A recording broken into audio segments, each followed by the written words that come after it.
ಮೈದುನ ಪರೀಕ್ಷೆ ಚೆನ್ನಾಗಿ ಬರ್ದಿದೆ ತಾನೇ? ಚೆನ್ನಾಗಿ ಬರ್ದಿದ್ದೇನೆ ಅತ್ತಿಗೆ, ರಿಸಲ್ಟ್ ಕೂಡ ಬಂದಿದೆ. ಹಾಗಾದ್ರೆ ಈ ಸಲ ರಿಸಲ್ಟ್ ಏನಾಯ್ತಪ್ಪ? ದೇವತಾ ಪುರುಷನಂತ ನಿನ್ನಂತ ಅಣ್ಣ, ಧರ್ಮ ದೇವತೆ ಅಂತ ನನ್ನ ಅತ್ತಿಗೆ, ನಿಮ್ಮಿಬ್ಬರ ಶ್ರಮದಿಂದ ಇಂದಿನ ರಿಸಲ್ಟ್ ನಂತೆ ಧಾರವಾಡ ಯೂನಿವರ್ಸಿಟಿ ಕಾಲೇಜಿಗೆ ಪ್ರಥಮ ಸ್ಥಾನ ಪಡೆದು B.Ed ಶಿಕ್ಷಣ ಮುಗಿಸಿ ಶಿಕ್ಷಕನಾಗುವ ಎಲ್ಲಾ ಅರ್ಹತೆಯನ್ನು ಪಡೆದು ಶಿವ ಪಾರ್ವತಿಯಂತಿರುವ ನೀವಿಬ್ಬರ ಮುಂದೆ ಬಂದು ನಿಂತಿರುವೆ. ಆಶೀರ್ವದಿಸುವಣ್ಣ. ಎದ್ದೇಳು ಸೋದರ, ಎದ್ದೇಳು. ಬಡ ಕುಟುಂಬದಲ್ಲಿ ಜನಿಸಿದ ಕುವರ ನೀನಾದರೂ ಕುಬೇರನಾಗೋ ಕಾಲ ಬಂದಾಯ್ತಪ್ಪ.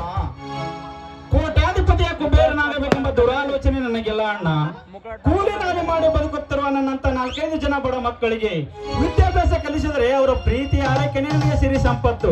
ಆಶೀರ್ವದಿಸುವತ್ತಿಗೆ. ಎದ್ದೇಳು ಮೈದುನ, ಎದ್ದೇಳು. ನೀನು ಶಾಲೆ ಕಲಿಸಿದ್ದಕ್ಕೂ ನಮ್ಮ ಜನ್ಮ ಸಾರ್ಥಕವಾಯ್ತು ಕಣ. ಇರಲಿ ಅತ್ತಿಗೆ, ಹಿಂದೇಕೋ ಅಣ್ಣನ ಮುಖ ಕಂದು ಕಪ್ಪಾಗಿದೆ. ಯಾಕಣ್ಣ, ಮೈಯಲ್ಲಿ ಹುಷಾರಿಲ್ಲವೇ? ಹುಷಾರಾಗಿದ್ದೇನೆ ಸೋದರ. ಬಿಸಿಲಿನಲ್ಲಿ ಹೊಲದಲ್ಲಿ ಕೆಲಸ ಮಾಡಿ ಹೀಗೆ ಬಂದ್ವಿ, ಅದಕ್ಕೆ ಸ್ವಲ್ಪ ಮುಖ ಸಪ್ಪಾಗಿದೆಯಪ್ಪ. ಈಗೋ ಹಾಗಾದರೆ ಸಿಡಿಗಾಗಿ ಸಿಡಿಗೆದ್ದ ಶಿವನಾಗ, ಎಲ್ಲಿ ಒಕ್ಕ ಪುಂಡವಲಿ, ಕುರುಬ ಹಚ್ಚಿದ ಕುಂಕುಮ, ಸೋಲಿಲ್ಲದ ಸಿಂಧೂರ ಲಕ್ಷ್ಮಣ, ರೌಡಿ ರಾಜ್ಯದಲ್ಲಿ ಸಿಡಿಗೆದ್ದ ಕ್ರಾಂತಿಗಿರಿ ಸಂಗೊಳ್ಳಿ ರಾಯಣ್ಣ, ಕೈ ಇಟ್ಟ ಮುತ್ತೈದ ಎಂಬ ನಾಟಕದ ನಾಯಕನ ನನ್ನ ಜಮದಗ್ನಿ ಎಲ್ಲಿ ಹೋಗಿರುವನು? ಕೂಗಿದವರ ಕೂಗಿನಲ್ಲಿ ಕರೆಯವರ ಕಣ್ಮುಂದೆ ಕಣ್ಮರೆಯಾಗಿ ಹನುಮನ ಶಕ್ತಿಯನ್ನು ಅವತರಿಸಿಕೊಂಡಿರುವ ನನ್ನ ಮೈದುನ ಜಮದಗ್ನಿ ಬಂದೇ ಬಿಟ್ಟ ನೋಡ್ರಿ ಅಲ್ಲಿ.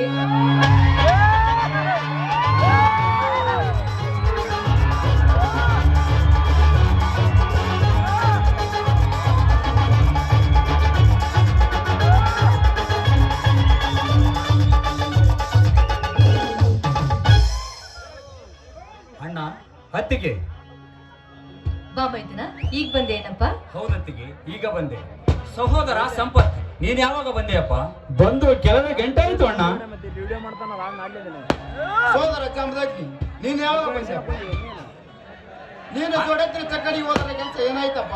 ಅಣ್ಣ, ಹೋದ ಕೆಲಸ ಸಕ್ಸಸ್ ಮಾಡದೆ ಸೋತು ಹಿಂದಿರುಗಿ ಬರುವುದು ಈ ನಿನ್ನ ತಮ್ಮ ಜಮದಗ್ನಿಯ ಜಾಯಮಾನದಲ್ಲೇ ಬಂದಿಲ್ಲ ಅಣ್ಣ, ಬರುವುದೂ ಇಲ್ಲ. ಅಂದರೆ ನೀನು ಸೆಕೆಂಡ್ ರೇಸಲ್ಲಿ ಗೆದ್ದು ಜಯಶಾಲಿಯಾಗಿ ಬಂದಿರುವೆಯಾ? ಸಹೋದರ, ಗೆದ್ದು ಜಯಶಾಲಿಯಾಗಿ ಬಂದಿರುವುದರಲ್ಲಿ ಸಂದೇಹವೇ ಇಲ್ಲ. ಪ್ರತಿ ವರ್ಷದಂತೆ ಈ ವರ್ಷವೂ ಕೂಡ ಶ್ರೀರಾಮಲಿಂಗೇಶ್ವರನ ಜಾತ್ರೆಯ ನಿಮಿತ್ತವಾಗಿ ಏರ್ಪಡಿಸಿರುವ ಜೋಡೆತ್ತಿನ ಚಕ್ಕಡಿ ರೇಸಿನಲ್ಲಿ ನಾ ಸಾಕಿದ ನನ್ನೆರಡು ಎತ್ತುಗಳು ಸುತ್ತ ತಳ್ಳಿಯ ಒಡೆಯನಾಗಿರುವ ದೇಸಾಯಿಗೌಡನ ಎತ್ತುಗಳನ್ನು ಕಡೆಗೆತ್ತು ತಂದಿವೆ ಬಹುಮಾನವನ್ನು. ಆಶೀರ್ವದಿಸುವತ್ತಿಗೆ. ಎದ್ದೇಳಪ್ಪ ಮೈದುನ, ಎದ್ದೇಳು. ನೀನ್ ಯಾವಾಗ್ಲೂ ಗೆಲುವಿನ ಸರ್ದಾರನ ಆಗಿರ್ಬೇಕೆನ್ನುವುದೇ ನಮ್ಮೆಲ್ಲರ ಆಸೆ ಕಣೋ. ಹತ್ತಿಗೆ, ಆ ನಿಮ್ಮ ಆಶಾ ಗೋಪುರದ ಕನಸನ್ನ ಈಡೇರಿಸುತ್ತೇನೆ. ಒಂದು ವೇಳೆ ಅದಕ್ಕೆ ಯಾವನಾದರೂ ಅಡ್ಡ ಬಂದರೆ ಅವನನ್ನು ಕಂಡ ಕಡೆ ಅಡ್ಡಡ್ಡಾಗಿ ಕಡಿದು ಕೈಲಾಸಕ್ಕೆ ಕಳಿಸುತ್ತಾನೆ ಈ ನಿನ್ನ ಮೈದುನ ಜಮದಗ್ನಿ. ಜಮದಗ್ನಿ, ಒಂದು ವೇಳೆ ಯಾವನಾದರೂ ನಮ್ಮ ಮನೆತನದ ಕಡೆ ಕೈ ಮಾಡಿ ತೋರಿಸಿ ಕಣ್ಣು ಮಿಟಕಿಸಿ ಹೊರಳಿ ನೋಡಿ ನಮಗೆ ಕೆಟ್ಟ ನುಡಿಗಳನ್ನಾಡಿದರೆ? ಸಹೋದರ, ಏನು ಮಾತನಾಡುತ್ತಿರುವೆ? ಸಮರಕ್ಕೆ ಸಿದ್ಧನಾಗಿ ನಿಂತಿರುವ ಈ ನಿನ್ನ ಅಣ್ಣನಿಗೆ ಪ್ರಾಣದ ಭಯವಿಲ್ಲ. ಒಂದು ವೇಳೆ ಯಾವ ಪುಂಡ ಪೋಕರಿ ಮಗನೇನಾದರೂ ನಮ್ಮ ಮನೆತನದ ಕಡೆ ಕೈ ಮಾಡಿ ತೋರಿಸಿದ್ದೇ ನಿಜವಾದರೆ ಅವನ ಕೈ ಕಡಿದು ಕೈಲಾಸಕ್ಕೆ ಕಳುಹಿಸುತ್ತೇನೆ. ಗುಡ್ಡೆಗಳನ್ನು ಕಿತ್ತು ಕೋಳಿಗೆ ಹಾಕುತ್ತೇನೆ, ಕೋಳಿಗೆ.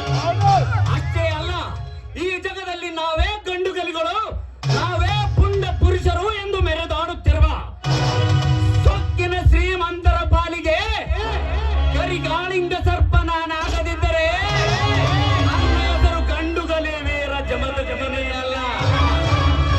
ಸೋದರ, ನಮ್ಮೂರ ಒಗ್ಗಟ್ಟನ್ನು ಮುರಿದು ನಮ್ಮ ಮನೆ ಮಸಣ ಮಾಡಬೇಕೆಂದು ಪಣ ತೊಟ್ಟು ನಿಂತಿರುವ ಆ ದೇಸಾಯಿಗೌಡನ ಕಪ್ಪಿ ಮುಚ್ಚಿಯಲ್ಲಿ ಸಿಕ್ಕು ಎಲ್ಲಿ ನಮ್ಮ ಸುಂದರ ಮನೆತನ ಒಡೆದು ನುಚ್ಚು ನೂರಾಗುತ್ತದೆ ಎಂದು ನನ್ನ ಮನ ಕೊರಗುತ್ತಿದೆ ಸೋದರ, ನನ್ನ ಮನ ಕೊರಗುತ್ತಿದೆ. ಅಣ್ಣ, ಆ ದೇಸಾಯಿ ಗೌಡನಿಗೆ ಎದರಿ ಕೊರಗದಿರು ಅಣ್ಣ, ಕೊರಗಿ ಸಣ್ಣ ಆಗದಿರು. ಜೋಡು ಹುಲಿಗಳಂತಿರುವ ಈ ನಿನ್ನ ತಮ್ಮಂದಿರು ಇನ್ನು ಜೀವಂತವಾಗಿರುವವರೆಗೂ ನಿನ್ನ ಒಂದು ಕೂದಲನ್ನು ಕೊಂಚಾಗದಂತೆ ನೋಡಿಕೊಳ್ಳುತ್ತೇವೆ. ಬಂಡಾಯ ಎಬ್ಬಿಸಿದ ಆ ದೇಸಾಯಿ ಗೌಡನ ಬುಡ ನೋಡಿ ಕಡಿದು ಗೌಡ ಗದ್ದಲದಲ್ಲಿ ಗೆದ್ದ ನಿಲ್ಲುವೆ ಈ ಸಮಾಜದಲ್ಲಿ. ಜಮದಗ್ನಿ, ದೇವರ ಆಟ ಬಲ್ಲವರ್ಯಾರು. ಒಂದು ವೇಳೆ ಈ ಮನೆಯ ಮಹಾಲಕ್ಷ್ಮಿ ಸತ್ಯವಂತ ನನ್ನ ಅತ್ತಿಗೆಗೆ ಸತ್ವ ಪರೀಕ್ಷೆ ಆಗುವ ದುರ್ಗತಿಗೆ ಸಮಯ ಬಂದರೆ? ಸಹೋದರ ಸಂಪತ್, ಇವಳು ಅಂತಿಂತ ಅತ್ತಿಗೆ ಅಲ್ಲಪ್ಪ, ಸತ್ತ ಗಂಡನನ್ನೇ ಮರಳಿ ಪಡೆದ ಸತಿ ಸಾವಿತ್ರಿ, ರೆಡ್ಡಿ ಕುಲದ ನಿವಾರಣೆಯಾದ ಹೇಮರೆಡ್ಡಿ ಮಲ್ಲಮ್ಮ. ತನ್ನ ಹಸುಗೂಸನ್ನೇ ತುಂಡು ತುಂಡಾಗಿ ಕತ್ತರಿಸಿದರು. ಶೀಲ ಕಳೆದುಕೊಳ್ಳದ ಕಡ್ಲಿಮಟ್ಟಿ ಕಾಶಿಬಾಯಿ, ಸತಿ ಸಕ್ಕುಬಾಯಿ ಅಂತಹ ಶಿರೋಮಣಿ ಈ ನನ್ನತ್ತಿಗೆ. ಒಂದು ವೇಳೆ ಈ ನನ್ನತ್ತಿಗೆಗೆ ಸತಿ ಸತ್ವ ಪರೀಕ್ಷೆ ನಡೆದದ್ದೇ ನಿಜವಾದರೆ, ನಿಜ ಹುತ್ತದಲ್ಲಿ ಕೈ ಹಾಕಿ ನಿಜ ನಾಗರವನ್ನು ಎತ್ತಿ ಹಿಡಿದು ಈ ಲೋಕಕ್ಕೆ ಸಾರಿ ಸಾರಿ ಹೇಳುತ್ತಾಳೆ, ನಾನು ಪವಿತ್ರಳು ಎಂದು. ಹುತ್ತದಲ್ಲಿ ಕೈ ಇಟ್ಟ ಮುತ್ತೈದೆಯಾಗಿ. ಮೈದುನ, ನೀ ನನ್ನ ಮೇಲಿಟ್ಟಿರುವ ಪ್ರೀತಿ, ವಾತ್ಸಲ್ಯ, ಅನುಕಂಪ, ನಂಬಿಕೆಗೆ ನಾನೆಂದು ದ್ರೋಹ ಬಗೆಯೋದಿಲ್ಲ ಕಣ. ಬಾರಪ್ಪ, ಹೊಟ್ಟೆ ಹಸಿವಾಗಿರ್ಬೇಕು, ಊಟ ಮಾಡುವಿರಂತೆ. ಅತ್ತಿಗೆ, ಅಣ್ಣ ತಮ್ಮಂದಿರು ಸೇರಿರುವ ಸಂತೋಷದಲ್ಲಿ ನಾನು ಗೆದ್ದ ತಂದ ಬಹುಮಾನ ಅಣ್ಣನಿಗೆ ಕೊಡುವುದೇ ಮರೆತು ಬಿಟ್ಟೆ. ಅಣ್ಣ, ತೆಗೆದುಕೊಳ್ಳಿ ಅಣ್ಣ, ಒಂದು ಕಪ್ 10,000 ರೂಪಾಯಿ. ಸೋದರ, ನನ್ನ ಕೈಯಲ್ಲಿ ಬೇಡಪ್ಪ, ಅಲ್ಲೇ ದೇವರ ಮುಂದಿಟ್ಟೆ ಬಿಡು. ಯಾಕಣ್ಣ? ಈ ನಿನ್ನ ತಮ್ಮ ಜಮದಗ್ನಿ ಜೋಡೆತ್ತಿನ ಚಕ್ಕಡಿ ರೇಷಿನಲ್ಲಿ ಗೆದ್ದು ಬಂದಿರುವುದು ನಿನಗೆ ಸಂತೋಷವಿಲ್ಲವೇ? ಸಂತೋಷವಿಲ್ಲ ಒಂದು ಯಾವ ಮನಸ್ಸಿನಿಂದ ಹೇಳಲ್ಲಪ್ಪ. ಸಂತೋಷವಿದೆ, ತುಂಬಾ ಸಂತೋಷವಿದೆ. ಆದರೆ ಎನ್ನುವ ನಿಟ್ಟುಸಿರಿನ ಮಾತೆ ಕಣ್ಣ. ತೆಗೆದುಕೋ ಅಣ್ಣ ಜಮದಗ್ನಿ ತಂದ ಬಹುಮಾನವನ್ನು. ಯಾವ ಕೈಯಿಂದ ತೆಗೆದುಕೊಳ್ಳಲಪ್ಪ, ಯಾವ ಕೈಯಿಂದ ತೆಗೆದುಕೊಳ್ಳಲಿ? ಅಂದರೆ ನನ್ನ ನಿನ್ನ ಮಾತಿನ ಅರ್ಥ? ಸಂಪತ್, ಎಂದು ಹೊಲದಲ್ಲಿ ಆ ದೇಸಾಯಿ ಗೌಡ. ಅಣ್ಣ, ಇಂದು ಹೊಲದಲ್ಲಿ ಆ ದೇಸಾಯಿ ಗೌಡ ನಿನ್ನ ರುಂಡ ತೆಗೆಯುತ್ತೇನೆಂದು ಬೊಗಳಿದರೆ, ಇಲ್ಲ ಶಿರ ಹರಿದು ರಕ್ತ ಕುಡಿಯುತ್ತೇನೆಂದು ಬೊಗಳಿದ್ದಾನೆ. ಹೇಳಣ್ಣ, ಹೇಳು, ಏನಾಯ್ತೆಂದು? ಮೌನವಾಗಿ ನಿಲ್ಲಬೇಡಣ್ಣ ಈ ವಿಷಯದಲ್ಲಿ. ಅತ್ತಿಗೆ, ನೀವಾದರೂ ಹೇಳಿ ನಿಜ ಸಂಗತಿ ಏನಿದೆ ಎಂದು. ಮೈದುನ, ಅದು ನುಡಿಯದಿರು ಶಬರಿ, ನುಡಿಯದಿರು. ನನ್ನ ತಮ್ಮಂದಿರ ಮುಂದೆ ನಿಜ ಸಂಗತಿಯನ್ನು. ಅತ್ತಿಗೆ, ನೀವೀಗ ನಿಜ ಸಂಗತಿ ನುಡಿಯದಿದ್ದರೆ ನೀವು ದಿನಾಲು ಪೂಜಿಸುತ್ತಿರುವ ಶ್ರೀ ರಾಮಲಿಂಗೇಶ್ವರನ ಮೇಲೆ ಆಣೆಯಾಗಿದೆ. ಮೈದುನ, ಹೇಳತ್ತಿಗೆ, ಹೇಳು, ಏನಾಯ್ತೆಂದು? ನಿನ್ನೆ ದೇಸಾಯಿ ಗೌಡ ಆಳುಗಳೆಲ್ಲ ಊರ್ ಮುಂದೆ ಇರುವ ವರಲಕ್ಷ್ಮಿ ಹತ್ತಿ ಹೊಲವನ್ನು ಬೆಂಕಿ ಹಚ್ಚಿ ನಾಶ ಮಾಡ್ಬಿಟ್ರಪ್ಪ.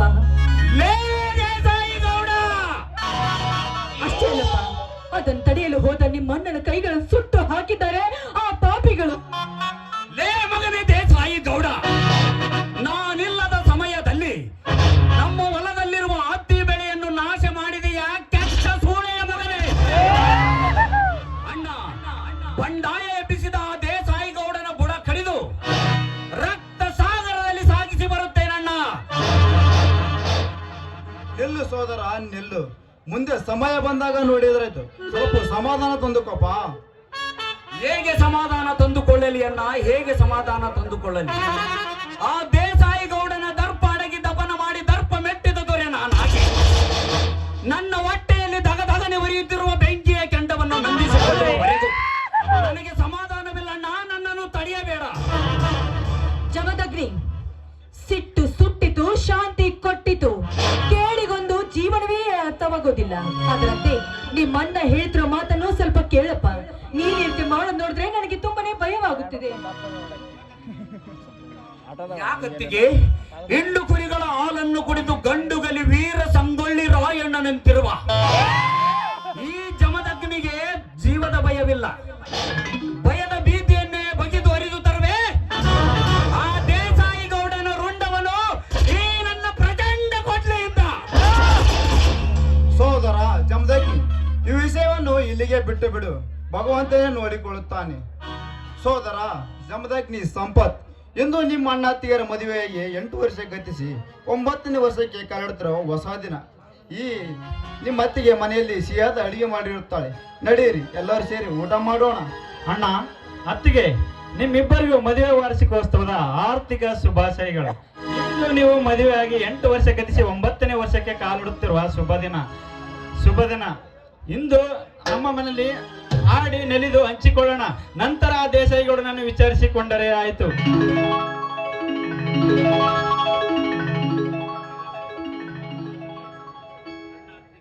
ಅಣ್ಣ ಅತ್ತಿಗೆ, ನಿಮ್ಮಿಬ್ಬರ ಮಧುರ ಕಂಠದಿಂದ ಸುಮಧುರ ಗೀತೆಯೊಂದನ್ನು ಹಾಡಿ. ನಂದ ಸಂಸಾರ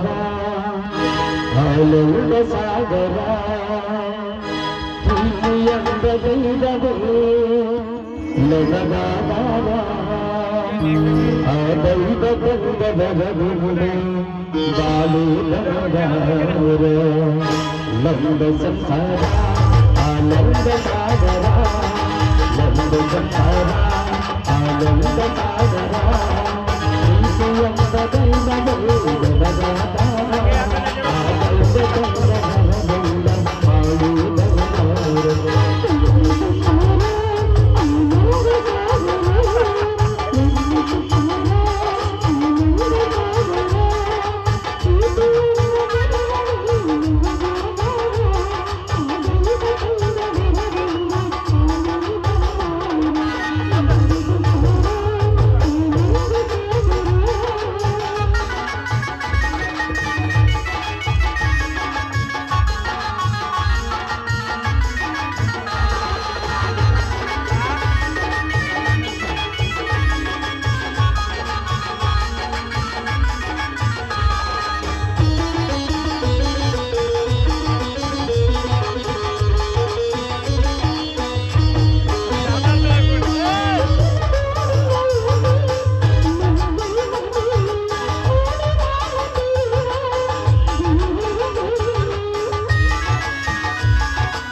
ಊಟ ಮಾಡೋರಂತೆ.